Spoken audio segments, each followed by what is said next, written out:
In Los Angeles on Wednesday, a jury decided in favor of a plaintiff who claimed that Meta and YouTube hooked her on their social media platforms with addictive features. Her attorneys used a novel legal strategy alleging that the design of the social media applications and not the content of the social media platforms was the cause of the addiction. And a day earlier in New Mexico, a jury found Meta liable for violating state law by failing to safeguard users of its apps from child predators. And this Meta conversation about protecting children from child predators goes back years. I remember about 2 or 3 years ago, there was this big investigation that the Wall Street Journal did into Instagram and how it was sort of a breeding ground for child predators because of some of the features that were enabled on the application. Now, the $6 million verdict against the two companies is the first of several thousand, around 3,000 lawsuits that are pending in California courts that seek to hold social media companies liable for the travails, the problems of young people and whatever mental problems they could be developing due to the social media platforms. School districts and more than 40 attorney generals have also sued for damages to compensate for social media problems allegedly caused by these platforms. And this is from an opinion piece in the Wall Street Journal. And this is coming from more of a pro-business perspective, someone who supports the idea that, the businesses like Meta and YouTube don't have any responsibility for these problems that kids are developing over time, over their usage on social media apps. And so it says, quote, this 20-year-old plaintiff identified by the initials KGM in the Wednesday case said she started using YouTube at the age of 6 and Instagram when she was 9. Said both require users to be at least 13 years old. And many of these platforms are just starting to, over the past couple of years, have started to be more restrictive on how they navigate the age barriers. They're starting to put firewalls in place to ensure that younger people below the age of 13 aren't able to access those applications. In other words, they're using a lot more age verification technology lately. Kind of a late thing, but I would say that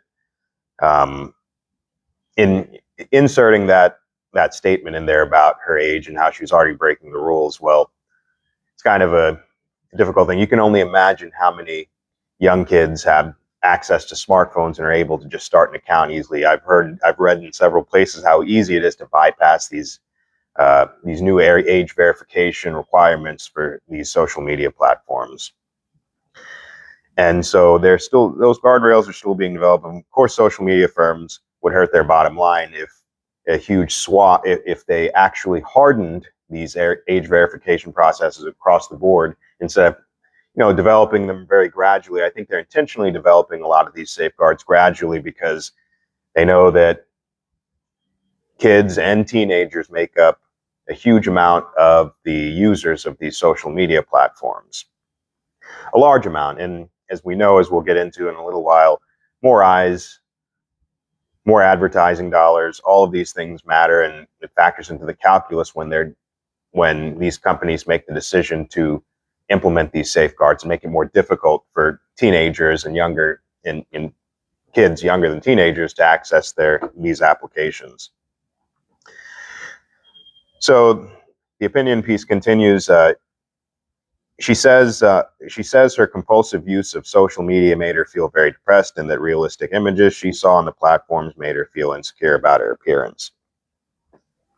And this is a limited amount of the symptoms that social media can cause when it comes to younger people, the younger generations, and this kind of thing. I think that those are kind of generic descriptions of overall, but there are many more associated with too much social media use, and including these, and they affect people who are much older as well.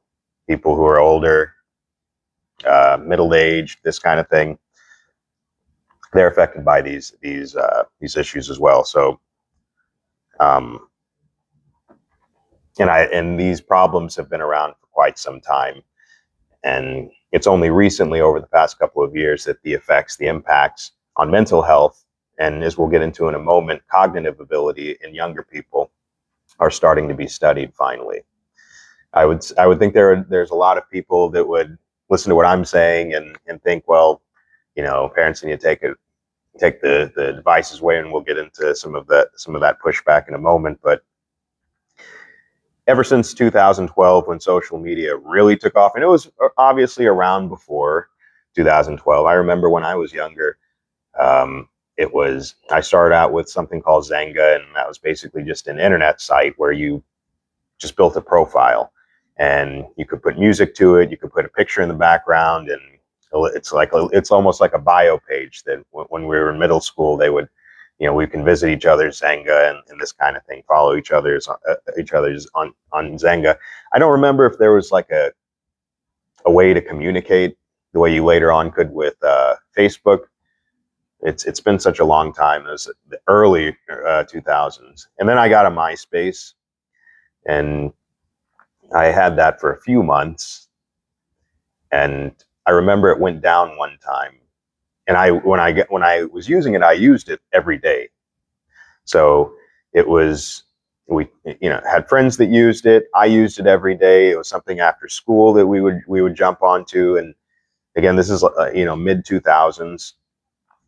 And then when Facebook came around, because MySpace didn't have a long lifespan. I think it maybe was a couple of years that it lasted. I was only on there for a couple of months, but then Facebook came along and swept everyone up with them. And I remember thinking at that time, I don't want to just keep jumping from platform to platform. When Facebook came along, I said, okay, well, in 2 years, is there going to be another platform that everyone is going to jump onto? And I gave up. One of the other reasons I gave up, though, on social media in general, this channel is probably the only social media that is really, it's the only social media I have. I never signed up for Facebook, so I'm not that plugged in. But I remember MySpace went down one time, and again, I had used it consistently for months, and when it went down, I just felt like I was in the dark. And I remember feeling I never wanted to feel that way again, tethered to a social media platform like that. And that's the other reason why there was a downside for me when it came to Facebook coming onto the scene later on. But that, in a way, feeds and dovetails what I'm saying. Social media and the way it's developed is rapidly, and I know this is just generic babble that I'm saying, but I'm just adding on that it's developed so quickly, and it's just fallen on our lap. When in the early 2000s, right before 2010, 11, 12, it seemed like it was progressing more slowly than it is now. But after 2012, with the expansion of YouTube and many of these nascent social media sites from the 2000s, and then you add in all of the TikTok and Instagram and all these things years later, it happened rapidly. And there was a great book written on it. It's called The Anxious Generation, and it talks about some of the potential effects, mental impacts that this development has had on kids that were growing up, Gen Z that was growing up around the time of I would say 2012. In the book, it gives 2012 as well, the explosion of social media. I don't know if we're going to understand those impacts in the immediate future as they continue to be studied, but they're certainly there. I would say. I think I'm getting ahead of myself, but article goes on. She was also exposed, allegedly, she was also exposed to domestic abuse as a young child, which studies show can increase vulnerability to mental illness. Studies show that parenting plays a critical role in mediating and mitigating the impact of social media. Most children who use social media don't experience severe problems. which, we really can't know that at this point in time. Again, I'll say it throughout this video, most of the studies the studies are really just starting to come out about the impact related to the impact of social media on mental illness and cognitive development. So he says there is no doubt that increasing teen use of social media and smartphones over the past 15 years has coincided with rising levels of depression, anxiety, and other mental illnesses. But it's hard, if not impossible, to prove that social media caused any of the individual's troubles, let alone portion liability among the platforms. And you can rest assured that this will continue to be studied. This is a huge precedent. I think it's actually a good thing to hold these companies liable for this kind of thing, because most of the reasons that they've developed their platforms the way that they have is to keep people hooked on them. And so we don't know, again, what the impact is going to be in the long run, not just on children either, and teenagers, but on adults as well. And he's right. Parenting plays a role, and that's the first aspect of much of this. Parenting plays a huge role. The idea is that, personally, I would say a kid doesn't need a phone at all. But if they have a phone, it should be one of what they call like a dummy phone, a phone that just doesn't have access to the internet. You can make calls, you can send text messages, but you don't have access to the internet. You can't access any of these platforms. And I would say that should be the case until they're 18 years old. Australia did the 16-year-old ban. I'd just say just make it to until they're 18. And we'll get into some more of my opinion on that in a little while. But parents play a role. But I think that a good starting point wouldn't be in addressing this larger issue about the impact of social media on teenagers and kids. A better starting point would not be where are the parents, because probably over 80% of kids out there have smartphones now. And you have to basically deal with the problem as it is. I commend you if you're one of those parents that are doing what I would do. And that's like I said, give them a dummy phone if they have to have anything at all. But you have to start where we are right now. And the reality is that millions of kids below the age of 10 have access to these big computers, these small computers, handheld computers. And so where do you start? Well, it would be great if these companies could develop the firewalls, the protections to ensure that kids below a certain age can't access the apps, and they can do that very easily. Accessibility would be a great start in limiting it. And we may not know immediately what mental problems social media causes, but we may not know immediately what problems they cause adolescents, but also in the long term. You think years down the road, people who are growing up like this woman that won the lawsuit, she started using it at 8. And if she's claiming to have these issues right now, whether she has them or not, you can debate that. But here's the thing: 20 years from now, what kind of issues is she going to have? And again, you don't have to sit and point the blame completely at parents or completely at the companies. It's somewhere in the middle.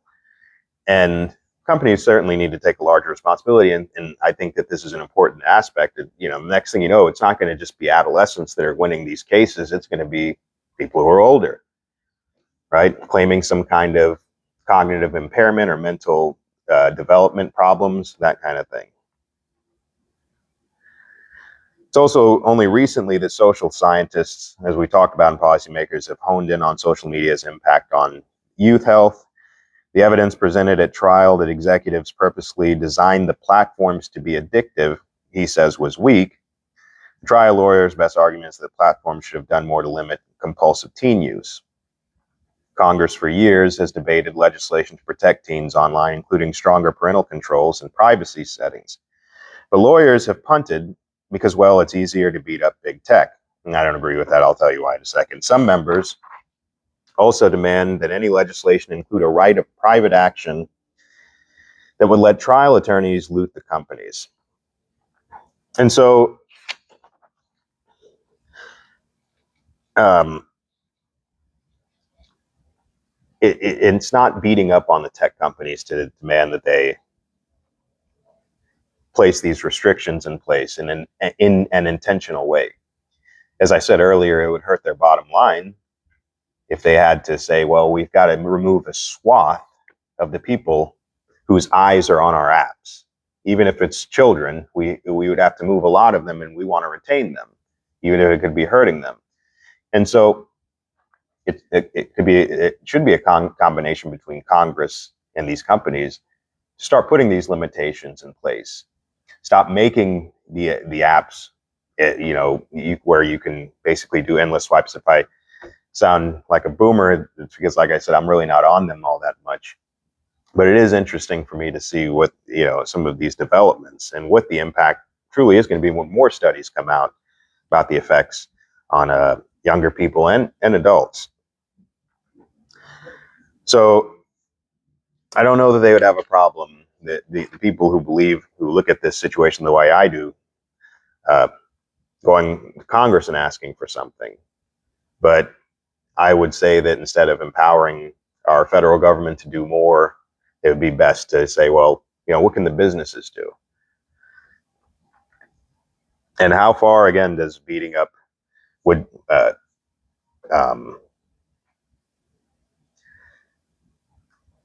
on Silicon Valley even go? I don't even think that when you think about Silicon Valley, they have some of the most powerful political activists operating within our political ecosystem right now. Big tech industry, little tech, they're wrapped up in in Trump's administration right now. And so nobody is going to be able to beat up on them. The most that we're seeing right now, we're seeing something beginning. We're seeing this conversation gain some traction right now.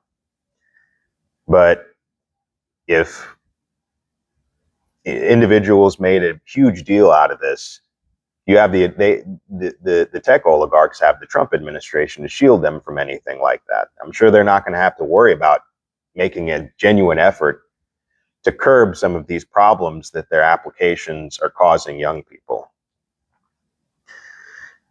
So the consequences overall for the industry could be significant. This case is only one of thousands, as we said earlier, that's set to be litigated across the country, and courts are seeking to consolidate them. It's going to continue to go further. Likely, some form of this will likely be reaching the Supreme Court soon. The question is, will social media giants be forced to design less harmful products? And that's not likely. Features like infinite scroll, which entices users to endless content, or autoplay, algorithms that amplify outrage and information from all kinds of different places. They're designed to keep everyone just staring at the screens, with advertising dollars in mind, of course. Infinite, and they do it. You look at the screen infinitely. It's not just an issue. Again, it's not really just an issue with kids. It's adults as well, if adults are honest with themselves. And it's detrimental. It has a detrimental societal cost. And again, this is all stuff that's common. It's almost like the small talk conversations you have every day. But in the end, the tech oligarchs and the major firms in Silicon Valley will continue to prosper. Now, as I said, it's a problem that needs to be addressed, and I don't think it can solely be laying at the feet of the tech industry. It's got to be a wholesale effort. Parents should take more interest. Unfortunately, there's only maybe a tiny percentage, maybe 5 to 10% of parents out there that are willing to either not get their kids a cell phone, or get a cell phone for them that is a dummy phone that can't access the internet. But as I was talking about it earlier, I think that most people just don't take for granted how rapidly the social media ecosystem grew over the past 15 years. And so I would say that all parties, in a way, were unprepared for the cancer that social media, in my mind, has become. And I know you can make the argument, well, it's good for business, it's good for networking and staying in touch with people. It's, well, yeah, it's got its benefits. I'm not blind to that, but these problems shouldn't be ignored because we're trying to defend the businesses, or we're trying to uh, make excuses for parents. I mean, there are issues that have to at some point be addressed. And some might say, well, if you try to apply this logic to gun owners, the way that you're saying that social media, the way it's designed, is harmful to the health of young people, for example. Well, guns, by their very nature, they're designed to kill people. And so should the gun firms be held accountable? Well, guns have safeties. There are lock boxes. There are ways to handle firearms that there are safeguards in place, intentional safeguards in place when it comes to firearms, versus nascent safeguards that are just now being built up for social media platforms to protect adolescents.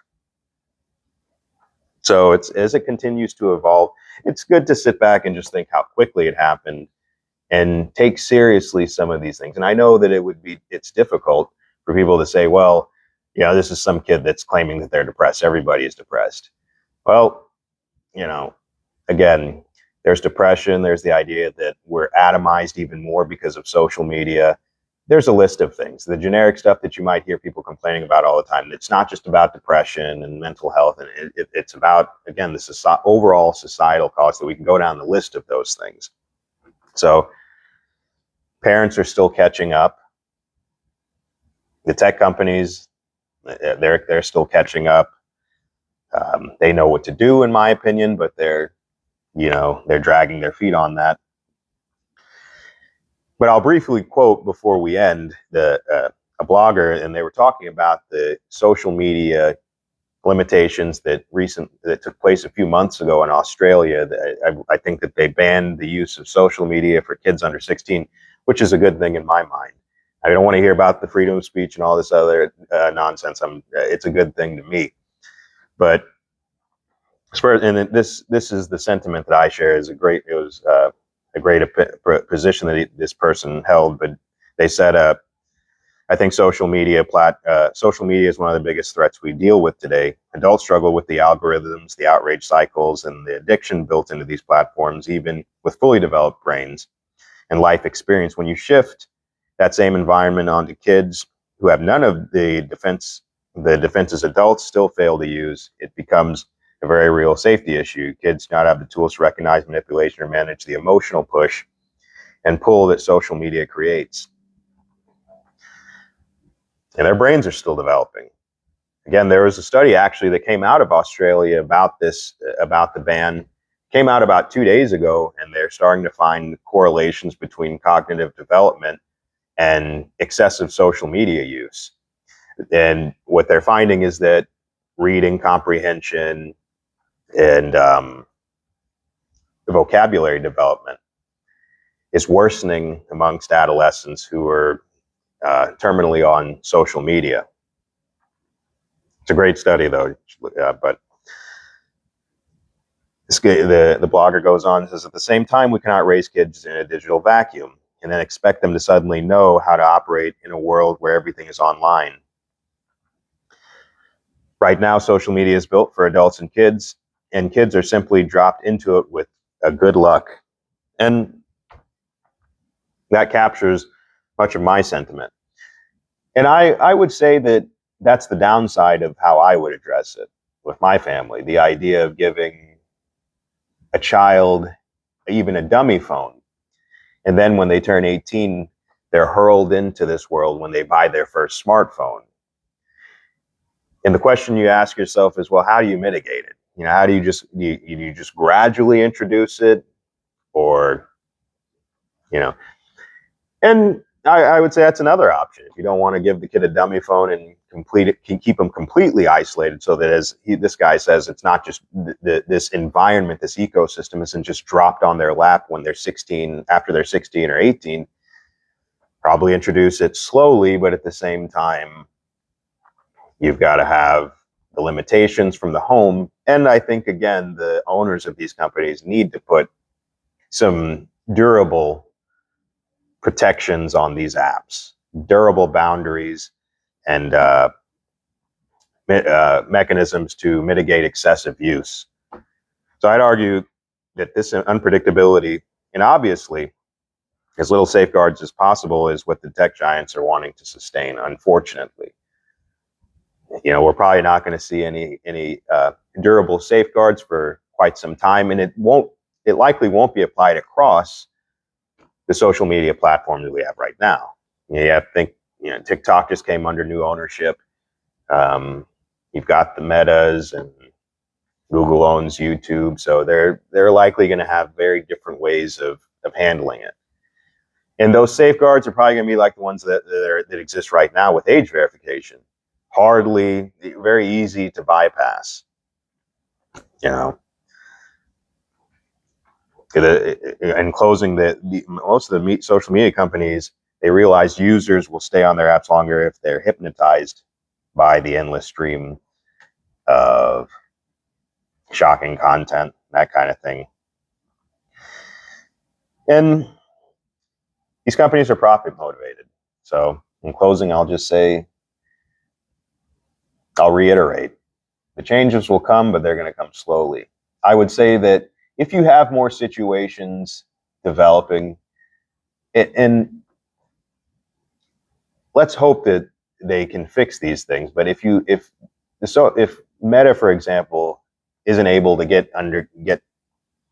situations like the Instagram issue under control, the issue with child predators that are preying on, the apps like Instagram, if they aren't able to get this stuff under control, more eyes are going to be on it. It's going to galvanize them to do something about it. Now, it's unfortunate that it has to take disgusting situations like that for them to actually do something, but they've got to get some kind of boundaries in place, because as we think about social media and its development, this rapid expansion in AI that we're seeing right now, I can only predict that everything in every attribute, every problem that we're seeing is going to be multiplied over the next couple of years if nothing is done. Every problem that we're seeing associated with excessive social media use amongst all ages, it'll multiply if nothing is done. So this was a good move by the courts, and we'll see where it goes. Hopefully we'll see some more studies coming out that help us to understand the impact that social media has had on us over the past couple of years. And that's all I have to say about it. Let's like and subscribe if you enjoyed the video, and leave a comment. Thanks.